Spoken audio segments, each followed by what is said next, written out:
Hey everyone, got a video for you today. This topic may be a little controversial. It has to do with the Disney Star Wars sequel trilogy. Okay, I'm kind of like all of you. I don't really like the sequel trilogy. However, there were some characters that deserved better. So let's bring this up and take a look. So, according to the great MSN, Captain Phasma's hidden Palpatine connection shows how badly Star Wars wasted her.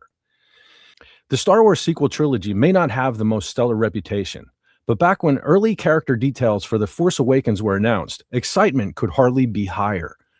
From the intimidating Kylo Ren to Daisy Ridley's mysterious Rey, speculation was rife. One of the most intriguing figures was undoubtedly Captain Phasma, portrayed by Game of Thrones' Gwendolyn Christie. Phasma emerged as a towering, chrome-covered stormtrooper-esque figure, serving the sinister First Order. Visually striking and physically imposing, Phasma seemed destined for great things in the Star Wars sequels. Little did she know, poor Gwendolyn. Alas, the trilogy barely scratched the surface of her metallic exterior. Phasma ended up being little more than a background presence in The Force Awakens, had vital scenes cut from The Last Jedi, then was defeated without much fanfare, by which point her importance had dwindled down from existence anyway. The hidden story, however, proves how badly Star Wars mishandled Captain Phasma. Imagine that. Disney Lucasfilm mishandling something Star Wars, a premonition of things to come. Star Wars ignored the most interesting points about Captain Phasma's character. Did they now? Pablo Hidalgo's Star Wars: The Force Awakens, the Visual Dictionary reveals Phasma's distinctive armor is actually made from a Naboo yacht once owned by Emperor Palpatine. Palps had a yacht, and her armor is made from it. Who knew? And that it primarily serves as a symbol of past power. 2 years later, this factoid was expanded upon in Delilah S. Dawson's, that's a cool name, Delilah S. Dawson's novel, Phasma, which recounted the titular character's backstory. There's that word again. I love the word titular. It just rolls off the tongue. Titular. Anyway, moving on before I get too distracted. Here, the yacht in question lay abandoned on Phasma's homeworld after being crashed by its last owner, Brendel Hux, father of the sequel trilogy's Armitage Hux. Upon learning this piece of Star Wars history, scrapping the yacht for armor becomes more about Phasma's own past than any kind of reverence for Palpatine or the Empire.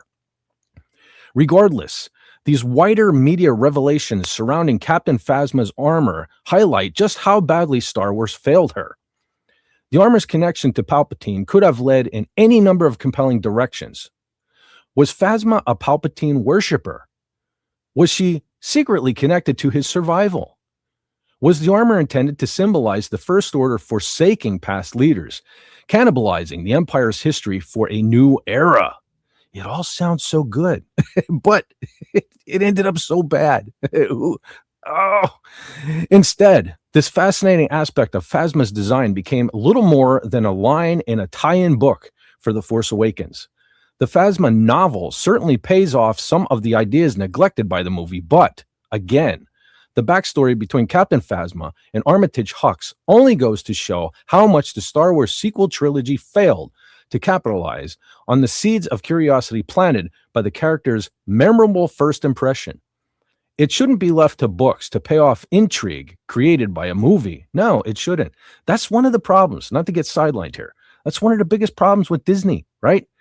Everything needs books and companions and manuals and everything to explain everything, right? Proof that it was poor writing, right? Proof. Why Boba Fett worked and Captain Phasma didn't. In hindsight, Captain Phasma feels like the Star Wars sequel trilogy's attempt to emulate the success of Boba Fett. Yeah, that's exactly what they tried to do, and it didn't work. A masked, enigmatic warrior lurking in the background, Boba rapidly became a cult figure following the original trilogy's release, and he ultimately spawned a franchise unto itself with The Mandalorian. Most prominent in The Empire Strikes Back, Boba Fett benefited from the less is more approach, where a lack of details surrounding the bounty hunter only contributed to his aura. See, that's one of the biggest mistakes they made with Phasma. They thought lightning was going to strike twice, and it doesn't. Especially with someone like Boba Fett. I mean, you're banking on a formula that even George Lucas, like, it wasn't planned out. It just happened, right? So anyway, moving on here. The popularity of Boba Fett, however, was a natural phenomenon rather than an intentional plan. See what I just say? What did I just say? Fans gravitated toward the character of their own accord, and the Beskar-clad scoundrel took on a life of his own within the fandom. Phasma felt like an attempt to force lightning into striking twice. See, honestly, I didn't even read this thing. I didn't even pre-read it. I just glanced over and I didn't see any of this. But yeah, see, exactly. This is what I said. In truth, the sequel trilogy villain would have been better served with a proper arc. Agreed. Casting a famous face in Gwendolyn Christie didn't help, only leading audiences to the assumption that Captain Phasma would play a more significant role in the sequel trilogy's main narrative. Agreed. That's what I thought. Like, I wasn't even a fan of what was that called? The what the hell was that? What was she in? So Game of Thrones. See, I can't even remember the title. I didn't watch it. I tried, I tried getting into it, but every time I tuned in, right, it was just like, it was so gay. Like, literally, like I tuned in at all the gay times. I don't know what was going on, and I checked out. I tried it like 3 times. I gave it an attempt. I couldn't get into it, but I heard the rumble. I knew a lot of folks loved it. I heard the rumble about Gwendolyn Christie, and when I heard she was in Star Wars, yeah, I thought Phasma was going to be a big character. I mean, not just tall, but big. A major role in the thing. And boy, were we led astray. But anyway.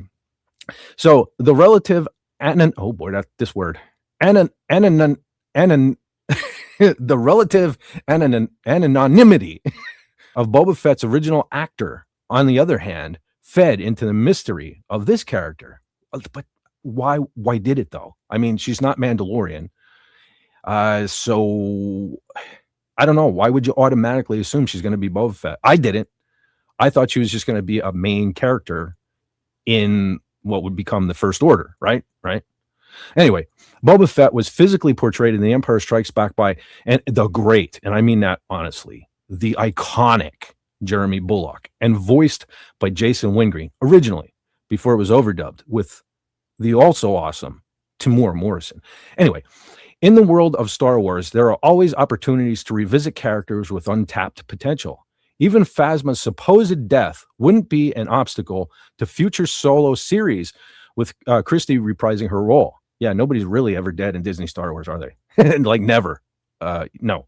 Nevertheless, Phasma fans will need to wait for the sequel trilogy reappraisal movement to gather more momentum before they can realistically expect the First Order's most magnetic soldier to return. So there you go, folks. There's the article about the great Gwendolyn Christie. And, that's the thing. Where the sequel trilogy it's rough, no doubt, it's rough. There were some characters that deserved better, and Captain Phasma is one of them. I may be a little biased. Fett's going to be a little honest here. I don't typically get the hots, you might say, to bring back an old term, for super duper tall chicks, super duper tall ladies, right? But I don't know, something about Gwendolyn Christie and that armor. I don't know. Yeah, Fett just always like daydreamed about those big, long, sexy legs wrapped around me. Anyway, too much information probably I spilled there. But let me know, what do you think? Would you like to see more in-depth, deep dive into the past, maybe, of Captain Phasma? Should she get the love she deserves? Or, I mean, did Disney destroy it so bad? You're just, who cares? You're checked out. Let me know in the comments below. And if you would, please remember to do all that cool YouTube stuff. Like, share, subscribe. And like I said, leave a comment. It helps with the YouTube algorithm and pushes this channel forward. And after you do that, and most importantly, don't forget to take care of yourself, take care of each other. And why take it easy when you can take it like Fett when he's thinking about Captain Phasma's long, sexy legs? Sleazy! Exit light, pursue night, grasp your prey, hold on tight. Dreamless peace is what you